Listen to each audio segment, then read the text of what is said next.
Что у нас скоро будет, Тём? Мы будем кушать вещевики. Достать! Внимание! А что у тебя такое, Тём?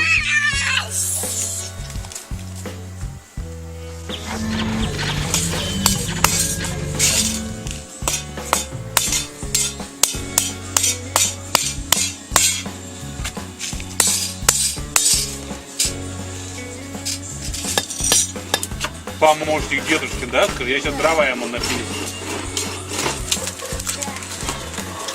Это я вот тебе кину.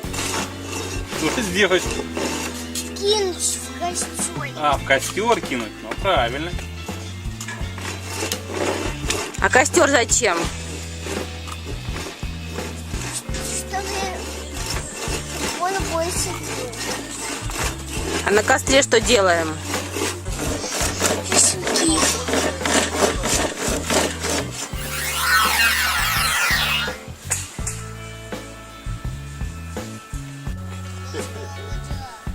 Смотри, чтобы она не сгорела.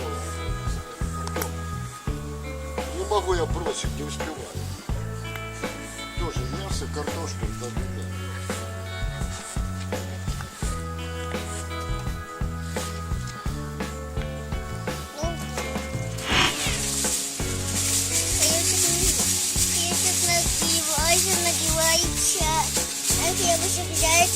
А потом там я еще тонь.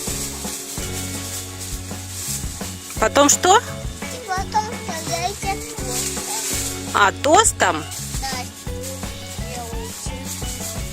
Ты такие тосты себе делаешь? Да. А что это еще будешь кушать?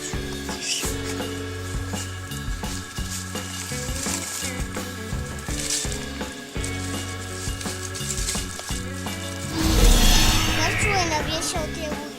А зачем в костер траву бросать? Да, там чтобы вон картошечку. Да. Артемка жарит. А ты будешь с травой кушать. Дедушка тебе с травой сделает.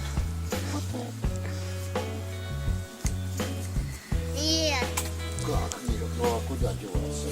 Кто траву? Мы здесь Нет, траву не а кто едим. травки набросал? Не я же? Мы здесь траву не едим. А кто ест траву? Овцы. А мы что любим кушать? Шашлыки. Еду. А еду какую? Шашлыки это же еда.